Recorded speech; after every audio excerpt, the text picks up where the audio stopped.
The deadbolt clicked open. Freedom. Lois took a deep breath, the night air cool against her skin. Her backpack, heavy with the weight of her escape, dug into her shoulder.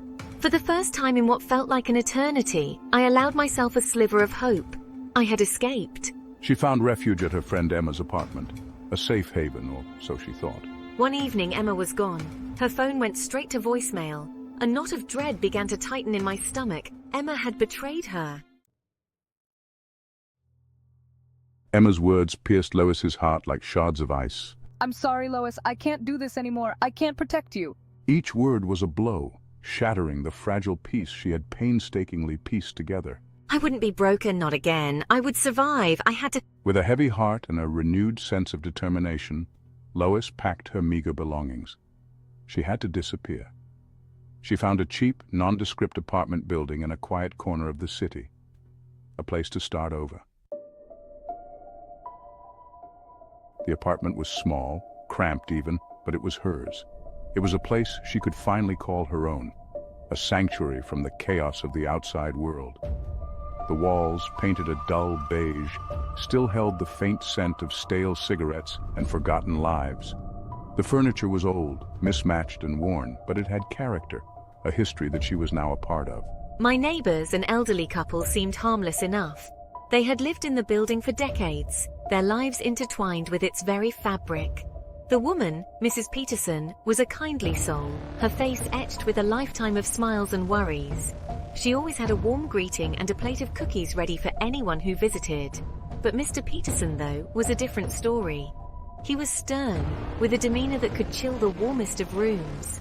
His eyes, small and beady, seemed to follow my every move.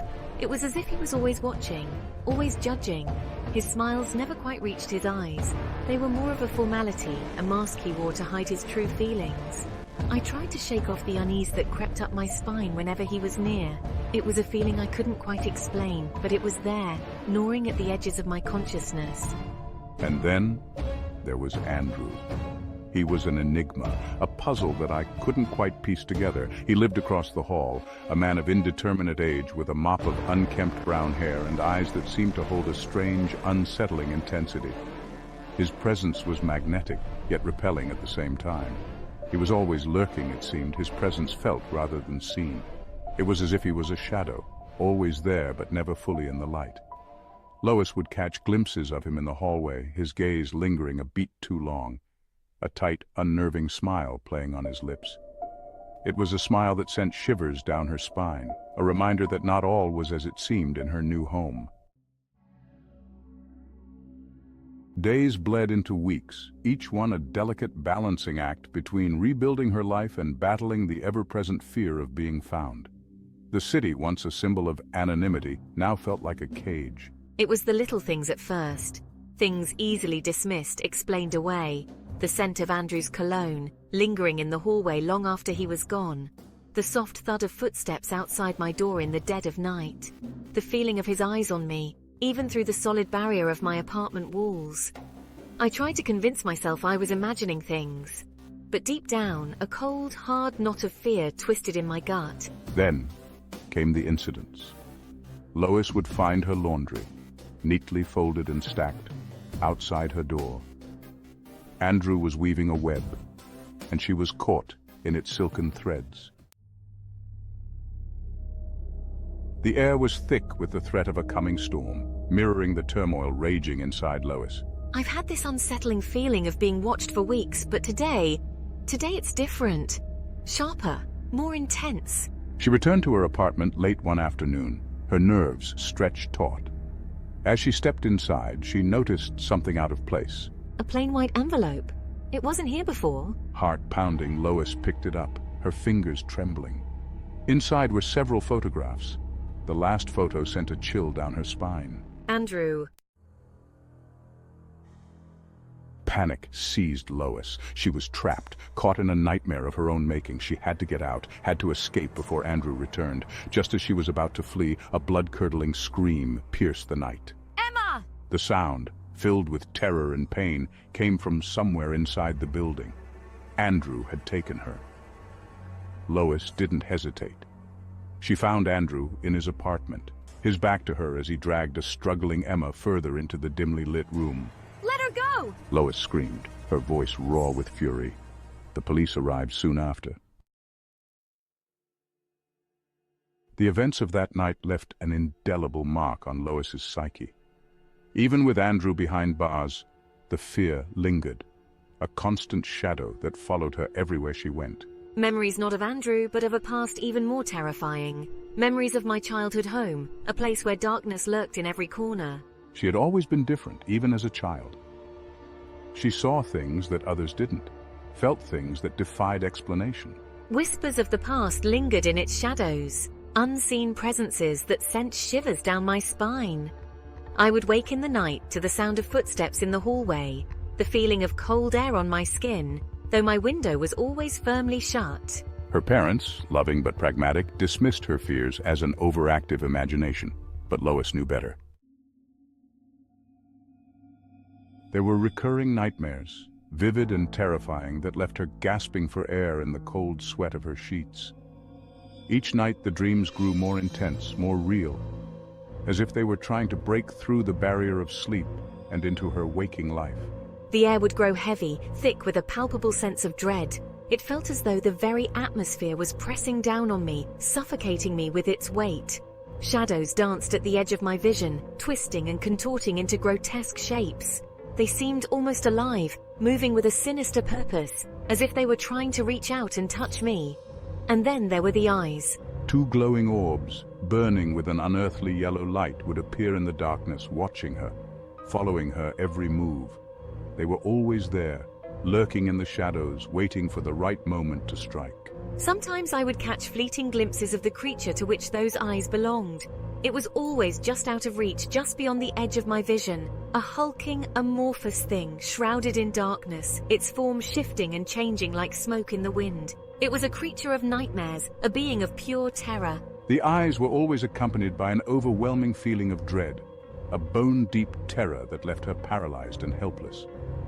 She could feel its presence, its malevolent intent, and it filled her with a fear unlike anything she had ever known. I would try to scream, but no sound would escape my lips. It was as if my voice had been stolen, leaving me mute in the face of my terror. I would try to run, but my legs felt like lead, rooted to the spot. No matter how hard I tried, I couldn't move, couldn't escape the horror that was closing in on me. And then, just as the creature lunged, its claws outstretched, ready to claim me, I would wake up. My heart would be pounding, my body drenched in sweat, and I would lie there trying to convince myself it was just a dream. But the nightmares didn't end there. They would haunt her during the day.